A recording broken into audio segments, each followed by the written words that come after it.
মনে রাখবেন আমার ভাইয়ের এই কথাটা, যে অন্যকে কাঁদায় সে মূলত অন্যকে কাঁদায় না, নিজের জীবনে কান্নাটাকে সে স্বাগতম জানায়, আমন্ত্রণ জানায়। যে অন্যের জন্য গর্ত করে সে মূলত নিজের গর্ত নিজের জন্য করলো, সেই গর্তে সে অবশ্যই পতিত হবে, হয়তো এইভাবে না হয় ওইভাবে।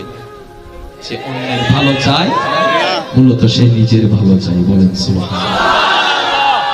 এবার শুনেন, এবার বান্দা ইতের অবস্থা দিয়ে ইতের বন্ধুজ্ঞ হদ দেয়, অমলা বুঝছি আই তুই যারা হুন উপায় নাই, তাই তো গরি ফেলাইব থামুন্ডু আইও কি ভাই ইমদান আইলে আল্লাহ হদম ওয়া মনোযোগ দুন সূরা নূর আয়াত আল্লাহ হদ দে তোরা মান নমান আর আয়াত ফলদাই তুমি পবিত্রল্লাই পবিত্র, অপবিত্রল্লাই অপবিত্র, বাটফারল্লাই বাটফার, সতল্লাই সৎ। ওয়া যুবক আবিয়াতা কল উনো কেন উনো কারণ তুই মানো না মানো আইনিবে ফলদাই তুমি জোর হনা বাজি নিজের বালা যদি চল আইনিবে তাই উনলা দ্বিতীয় হন অপশন নাই।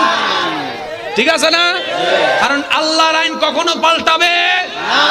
এবার শুনেন বন্ধু হদ্দ আল্লাহ কেন করতাম আল্লাহ হদ্দুম জিয়ান গরি বলে সুয়ান আল্লাহ তওবা কর।